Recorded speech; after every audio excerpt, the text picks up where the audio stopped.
The playoffs have arrived here on the Locked On NFL podcast. We're going to break down all 6 games. But before that, 2 veteran quarterbacks could be on the move this offseason. Will they? And if they are, where do they go? Lamar Jackson's Twitter posts brought a lot of questions about the Ravens situation with him being injured and the question of, do the Ravens pay him next year? Because we still don't know. And on the other side, the Raiders. Of course, Derek Carr announcing his goodbye from the Raiders organization. Who will get him? We'll talk about his trade clause and so much more right here on the Locked On NFL podcast. Chris Carter, your boy Q. Let's get into it. You are Locked On NFL, your daily NFL podcast. Part of the Locked On Podcast Network, your team every day.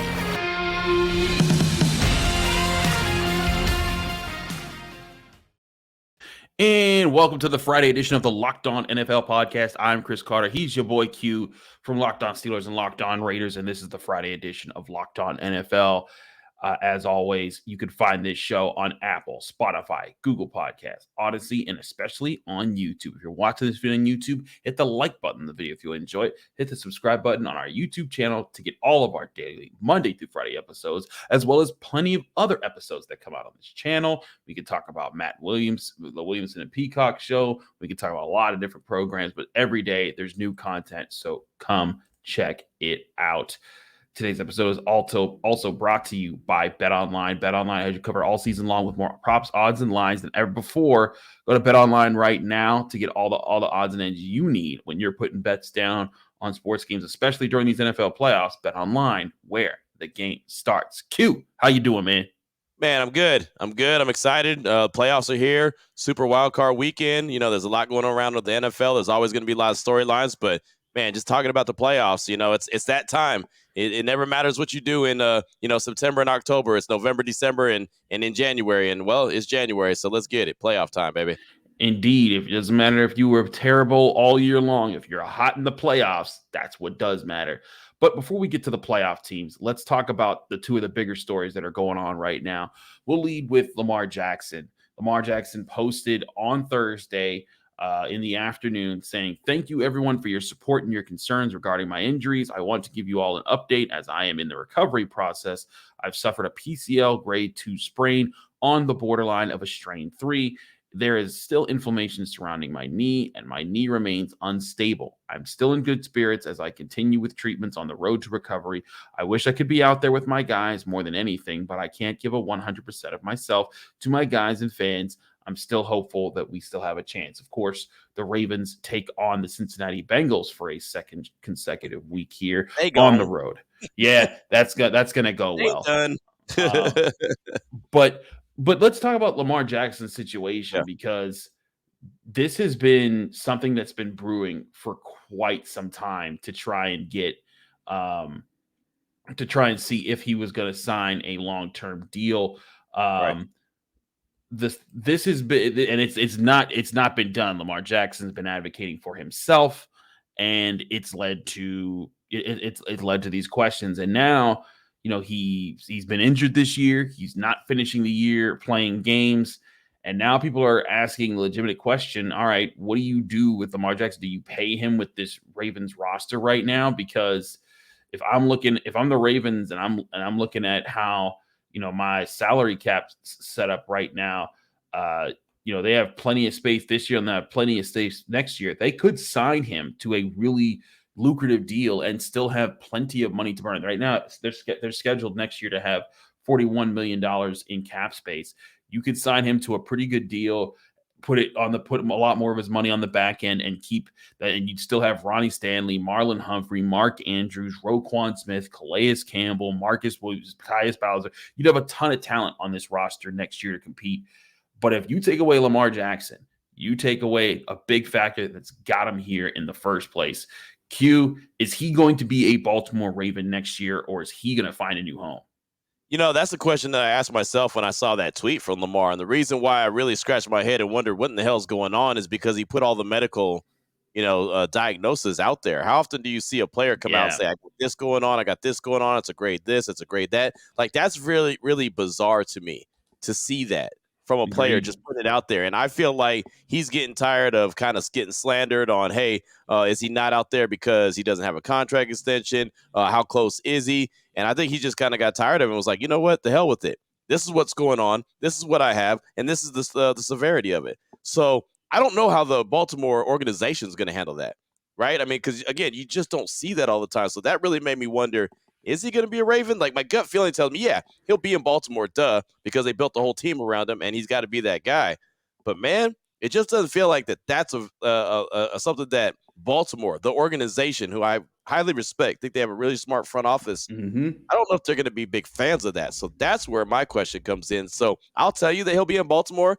I think that they'll franchise him, especially since they got the long-term deal with Roquan Smith done. So I think that they can use that franchise tag. But, man, I think there's going to be a little bit of bad blood brewing, especially now that he put that tweet out and kind of let everybody know what's going on with him. Clearly, he's not coming back this year, and I think he's done this weekend, or the Ravens, are done this weekend anyway.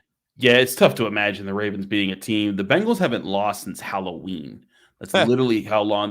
Granted, their game against the Bills. Cincinnati, stop doubting Cincinnati. I said a while ago, I'm like, this team's for real, and I've been picking them to win. I picked them to beat the Bills before their game got canceled. What I did? Hey, I've been saying, All hey, this team's Cincinnati right now is like, sure you did. Okay, that's fine. That's fine. I said early on, I was like, hey, I think they were going to flop. They started off shaky, but when they straightened out, I was like, hey, give them credit. They're doing the right things.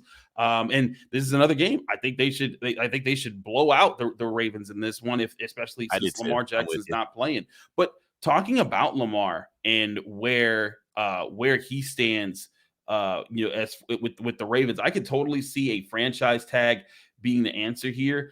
But I also look at the way that how this season ended for him before he was taken out in the middle of the Broncos game. He started against the Jaguars. They lost 27-28. He completed 50% of his passes, and he threw for a touchdown and ran for 89 yards. They beat the Panthers 13-3, where he threw an interception and no touchdowns, did rush for a touchdown.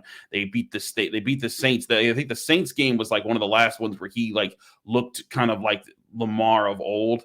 And then they also beat the Buccaneers. But some of those games there, the way he played against the Panthers and the Jaguars before getting injured against the Broncos, I think that there's some people that were hesitating about like what's going on with Lamar here.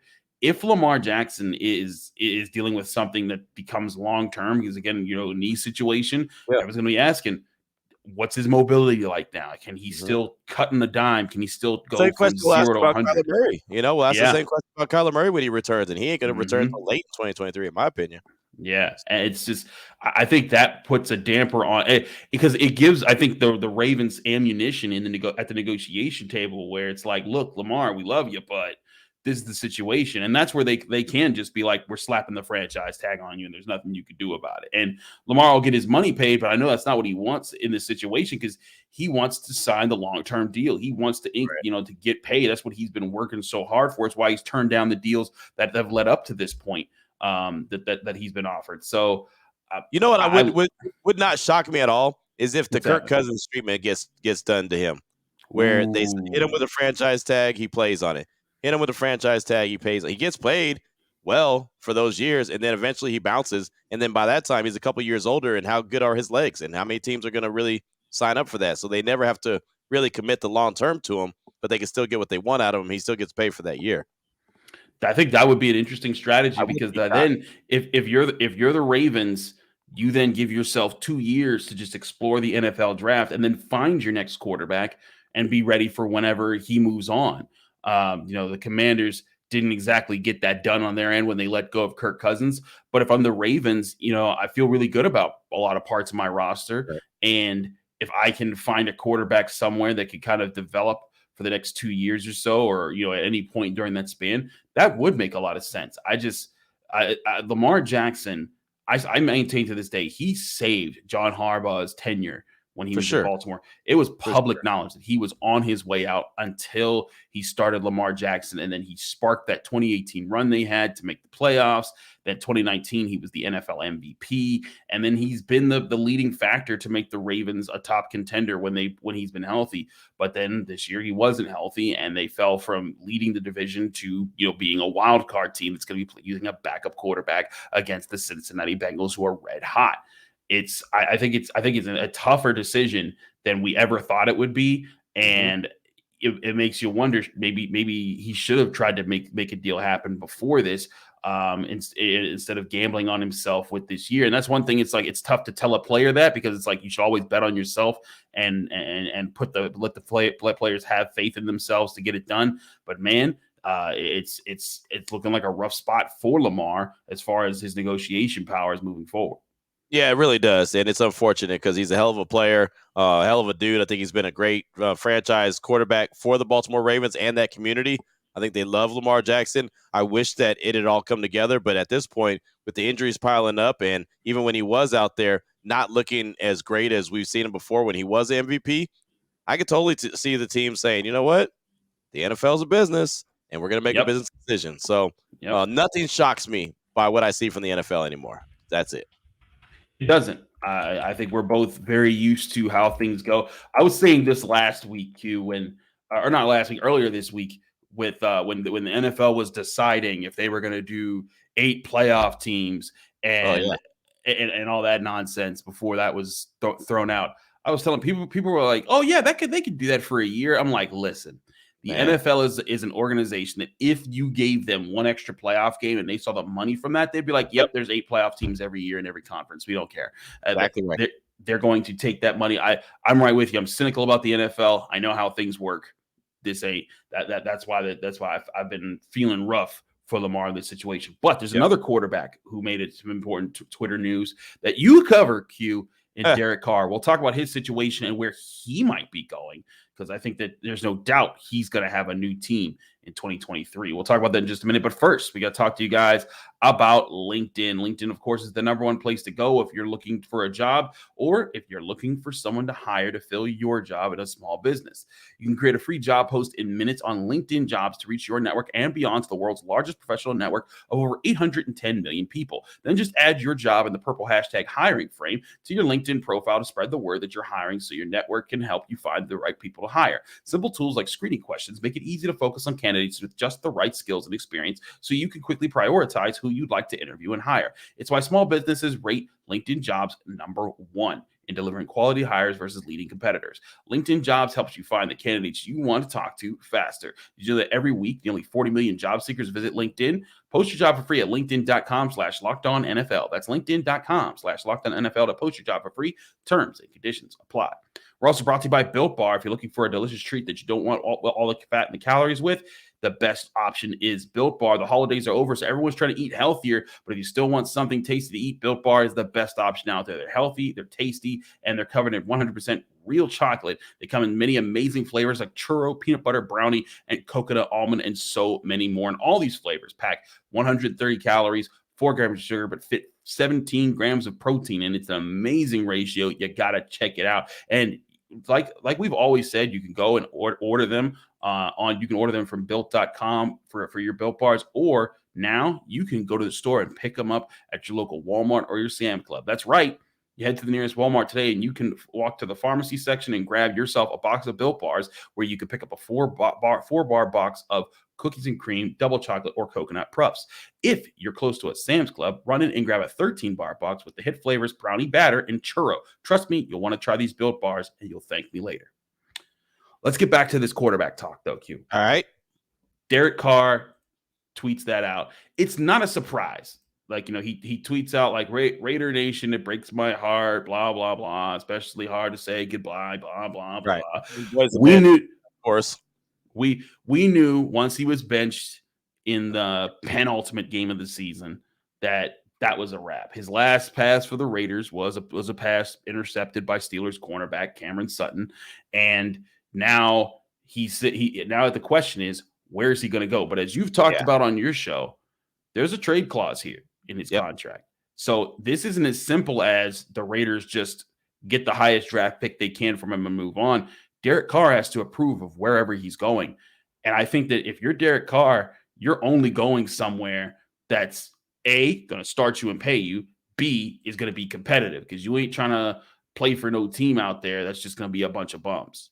No, not at all. I mean, again, he's got all the leverage in his corner because he has that no trade clause, and his deal that he has right now that becomes, well, 40 million of it becomes guaranteed like the third day after the Super Bowl is over. But 2023, $32.9 million base salary with a $100,000 workout bonus, which is a $33 million cap hit. 2024, $41.9 million base salary, $100,000 workout bonus, $42 million cap hit. In 2025, $41.2 million base salary, $100,000 workout bonus, $41.3 million cap hit, which, again, it sounds a lot, but it's not really. I'm about to cough. There you go. You was holding it in. I saw you fighting. It's all right. Oh, man. Wow. Oh, my goodness. You all right, man? Yeah, while Q is getting through reading Derek Carr contract numbers apparently does that to you. Oh, my gosh. If you're looking at things. But my eye is watering right now. What happened to you over there? I went down the wrong pipe, and I was trying to hold to it, and it wasn't working. Well, hey, you got through reading all the numbers there. But yeah, I mean, you look at his contract right now, it's 43. He's going to next year he's going to be a $34.8 million cap hit against the Raiders, 43.8 the year after that, and 43.1 the year after that. But the big thing is always what money is going to stick to the Raiders if they traded him. Well, it's only $5 million in dead money when they move on from him. So that's exactly. That's easy. That's easy. So, but see, that's the thing. It's easy for the Raiders if they get rid of him. Right. But who wants to eat all this money on the contract? You know, when they take him, and if they trade for him, does he agree immediately to renegotiate a new deal? Because then you're looking at that situation. Right. Well, that's the kind of tricky spot. You know, it depends on how many teams are really interested in him. If he really wants to, maybe there's one specific team he wants to go to, and maybe they really want him. He could say, if he really wants to, just wait for me to get released, and then we could negotiate a contract. But he's going to, in my opinion, want to sign that or get the trade because he's going to want that contract. I don't think he gets that kind of money that we just talked about on the open market, right? I just don't think that's going to happen. So if he wants to get the most bang for his buck, I think he has to try to, get a trade going with the team so he can get that contract. Where does he go, Q? You've been looking at this. That's the $1 million question. I keep saying that I think he's going to stay somewhere where it's warm. Like, I don't think he's going to – I know there's been a lot of conversation about the Jets or Washington. I don't think he's going to go to Washington because that's not a stable organization. That organization is just as unstable as the Raiders. I would just say no. Right, exactly. I wouldn't go to Washington. The Jets, at least they do have a defense in place. They have a nice running game. I can see him wanting to go there. I just don't know if he'd want to go there because it's New York and the weather. The media, whatever, I don't care about that. I just think the weather is something that he's not going to want. Someone said something to me about the Rams. What if Stafford were to retire? They got Baker Mayfield for the rest of this year, which is over for them. So maybe he would go to the Rams. He's a California dude. Maybe he'd want to stay there. Maybe Seattle, Carolina's another option that you could think about. Don't know if you want to go there. The Saints. He'd be reunited with Dennis Allen. That was his rookie year head coach. So that's a possibility. There's a few. The guy's a good quarterback. He's just not great. He's not elite, but he's good. And if everything is right around him, like, he's not going to be the guy that puts the team on his back and just leads them to the promised land. But if things are right around him and they're just a quarterback away, I could see a team making a move for him. I could see the Titans making a move for him, but they got a lot of money on Ryan Tannehill's deal. They do. That would cost him a lot of dead money. So I think there's a lot of places that would fit him. The question is, where does he want to go? Absolutely. And I think the question is, who tries to make the move to bring him in too. You said that the Jets could be a team that would be interested, but he might not be interested in. Right. I know that you're saying the weather's out, but what about the Giants? Daniel Jones isn't exactly, cemented there. He could be that could be a place to go. If I'm the Dolphins, I'm concerned for Tua's health. Yeah. I'm concerned for where he's been and what he's not been able to do for you. But again, I think you look at this, if you're bringing in Derek Carr, you don't have to take his contract. You're coming in because his contract, when you trade him, unless there's extra clauses built into the trade that sometimes teams do, none of the money is guaranteed usually when you trade players in the NFL. So He's got about $40 million is guaranteed. Is to be, if they trade for him, it'll be like 32 million, excuse me, for next year, and then 7 million for the year after that. That's all that's guaranteed. But doesn't that usually stick with the team that traded him? No. That's why well, that will kick in if they don't make a move by February 15th. Oh, it's by that deadline. I got you. Yeah. The thing about that is, as you know, the league year is not till March 15th. So right. They would have to agree to a trade, and he would also have to agree to push back that deadline. So there's a bunch of different things, moving parts here. That makes sense. That deadline adds a lot more context to it. But but that's the thing, is that what team wants to be aggressive to add a guy, and what team has the salary cap space to say we want a veteran quarterback right now that we can afford and have the winning formula on our roster right now. There's questions about, will Tom Brady stay in Tampa Bay after this year? Maybe that's another place, but there's a lot of landing spots. I think it's just going to be very interesting to see what kind of haul the Raiders can get back for Derek Carr, if any, because like you said, if he tries to just hold out and just says, let him cut me, that's another way that this could go, and the Raiders get absolutely nothing. Right. And that's a strong possibility. It really is. If they think they can get more money on the open market, then why would they do the Raiders any favors? So that is a strong possibility that they could just end up releasing them and having to chalk it up and say, okay, $5 million dead money. Thank you for your services, and hope you have, good luck wherever you go. Absolutely. We're going to talk about the teams that are in the playoffs in just a minute here. So stay tuned with our matchups. We got our pick six, picking all 6 wild card weekend playoff games right here on the Friday edition of the Locked On NFL podcast. But first, we got to talk to you guys about BetOnline. BetOnline has you covered all season long with more props, odds, and lines than ever before. Head to BetOnline, your number one source for all your betting stats and sports information. They're going to have all the odds and the ends, as we're going to give you right here on the Locked On NFL podcast, on the NFL playoffs. But they also do college, they also do NBA, they also do NHL. They do a bunch of different sports. So go to BetOnline right now, your continued source for all your sports wagering information, from live betting to playoffs, esports, and more. Head to the website today, or use your mobile device to learn more about the trends of the action when you visit BetOnline, where the game starts.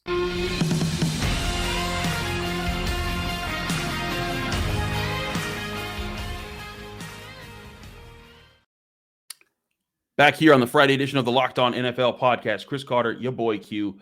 Let's get to these games, Q, because it's going to be an interesting weekend. Yeah, before you die, before you choke on another sliver of water. Man, I'm telling you, life is rough. Hey, man, it's all right. It's all right. But let's talk about the first game on Saturday, 4:35 Eastern time.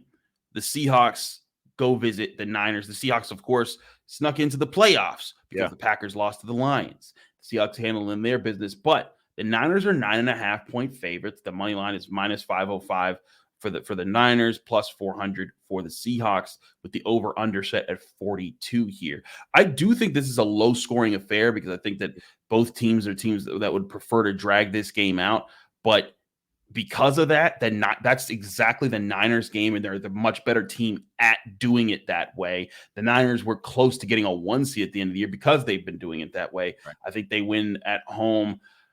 It's tough to say, division rivals, I can always see it being closer than 10 points. So I'll take the Seahawks to cover, but I think the Niners definitely win this one. It's just a long, drawn-out defensive battle to start the playoffs. Well, a little nugget that I don't expect you to know because you're on the East Coast, but the weather is terrible in the Bay Area right now. And so I can see it being like a monsoon, right? And so if it's a monsoon, I think it's going to make the score even lower. So I definitely think it's going to be a low affair. I think that Seattle will cover. I think the 49ers win the game. But, yeah, I don't think it's going to be a very high-scoring affair at all because, again, the weather is awful. As far as the rain goes, it is like it's like the Bay Area is underwater right now. It's unbelievable. So I just think it's going to be bad approach to what they're going to do when they see the field there in Santa Clara. That's going to be a big question. I still think all of this leads to the Niners. Yeah, for sure. I think the Niners win the game. I just think it's very low affair. Very low affair. Yep. Take the under, even at 42. Yeah, all right, sure. Let's move along. This game is interesting because I don't trust either of these teams right now. The Chargers at the Jaguars. The Chargers are favored by 2.5. Money line's -137 Chargers, +117 Jaguars. The over-under is set at 47.5 on BetOnline. I'm picking the Chargers to win this game, but man, I don't believe in these dudes, man. And you and I always talk about this. We don't believe in the Chargers because every year they're like the bad used car that people try to sell you every single time, and every time you're like, get out of here. And yes, the Chargers did finish 4-1 in their final 5 games. With their last game, they basically got a chance to just kind of throw away and just rest guys that they wanted to. But I look at some of their wins down the stretch here. Hurt up Miami Dolphins, hurt up Tennessee Titans, the Colts, the Rams. Right. I look at those, and then the Cardinals. A couple weeks before that. I'm not so sure I believe too much in the Chargers here. But then again, I also don't believe too much in the Jaguars, even though the Jaguars stomped the Chargers earlier in the season. Yeah.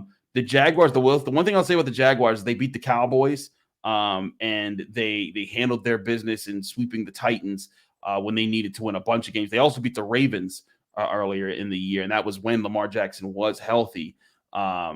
They deserve credit for the turnaround that they used to get here.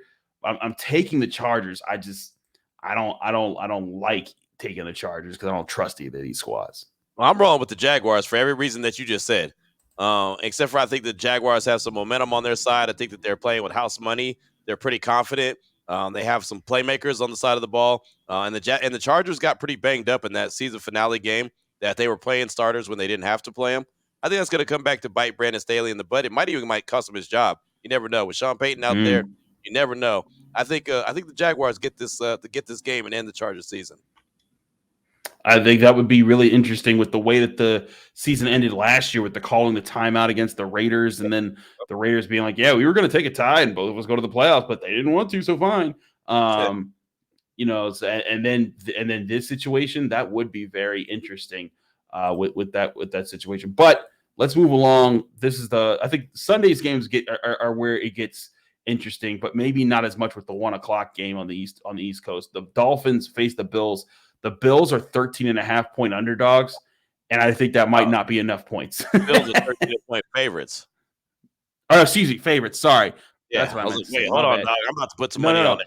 Now. I looked at the money. I looked at the money line. The money line. And I was reading things backwards. I apologize. I was about to go put everything I had in the bank account on that. It's like, hey, just bet the dogs. No, but the Bills 13.5-point favorites. Excuse me, -850. You have to bet $850 on the Bills just to make 100 because that's how confident Vegas is. The over/under set at 43.5.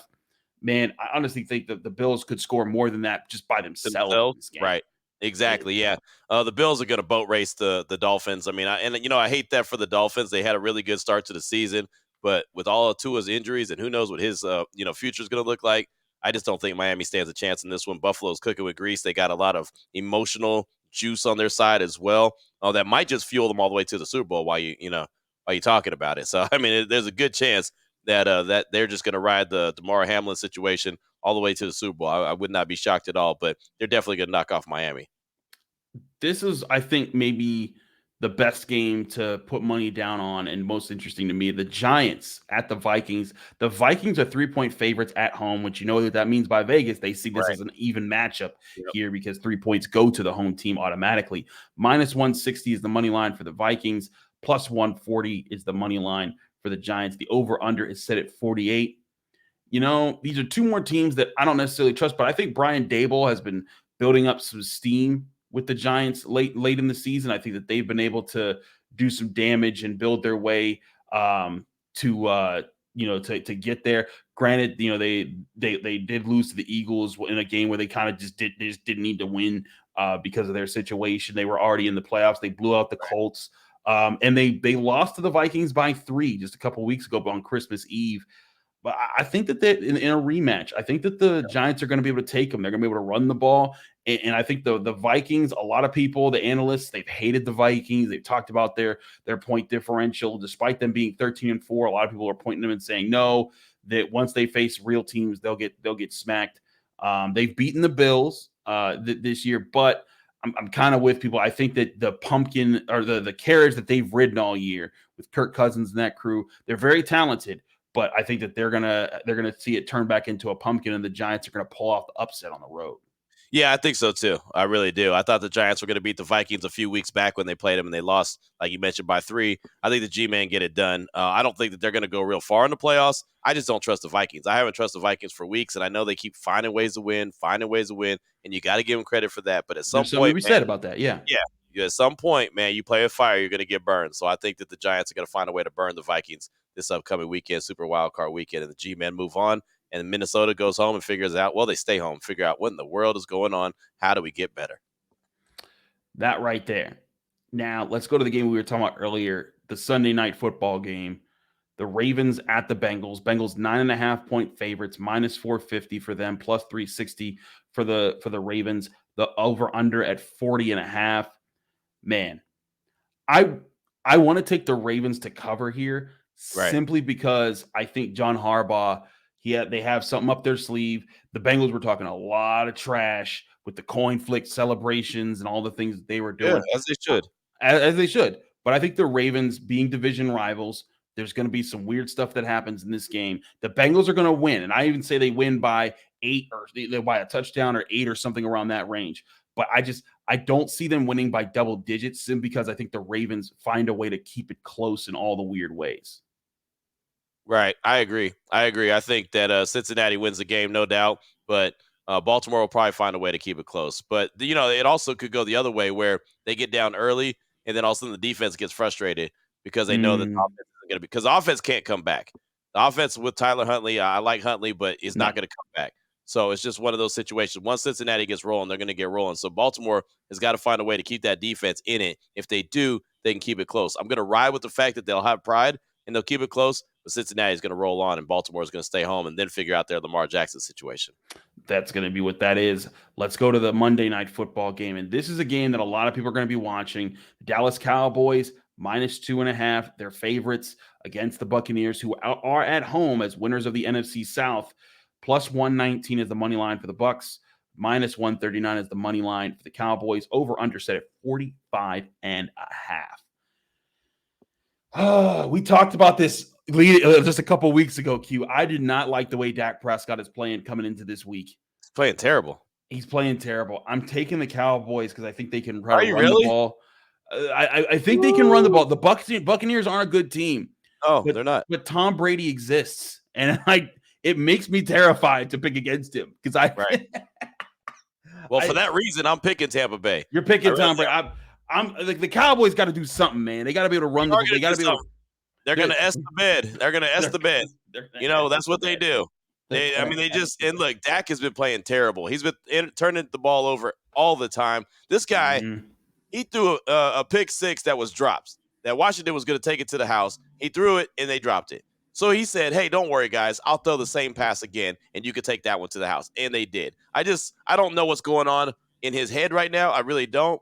Dallas just looks like they're discombobulated. They just don't look like a well-oiled machine. So for all that, I think Tampa Bay is going to get it done. And then Mike McCarthy's going to get fired, and that's another landing spot that Sean Payton might go.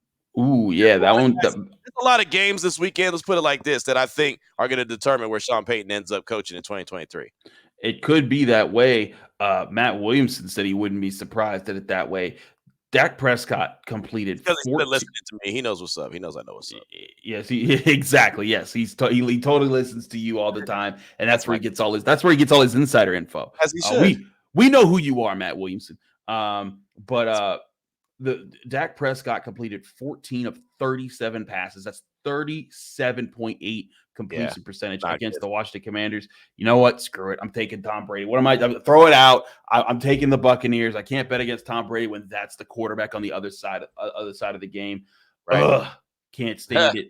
But they're gonna make me do this because the Cowboys are just playing so terrible. If they can just run the football and play the defense that they've had all season, they got Kellen Moore. Kellen Moore's a problem. He can run the ball, but he'll choose to make Dak throw the ball. And then their defense has been a little suspect as of late too. So it's a recipe for them to lose.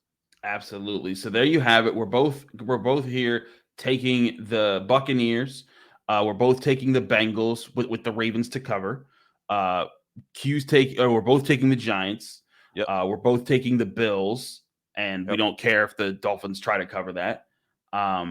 Q's taking the Jaguars. I'm taking the Chargers, and we're both taking the Niners. So there you have it. There's our pick six on the weekend. All your picks for Super Wildcard Weekend. Enjoy it, football fans. It's going to be a fun one all the way Saturday through Monday night.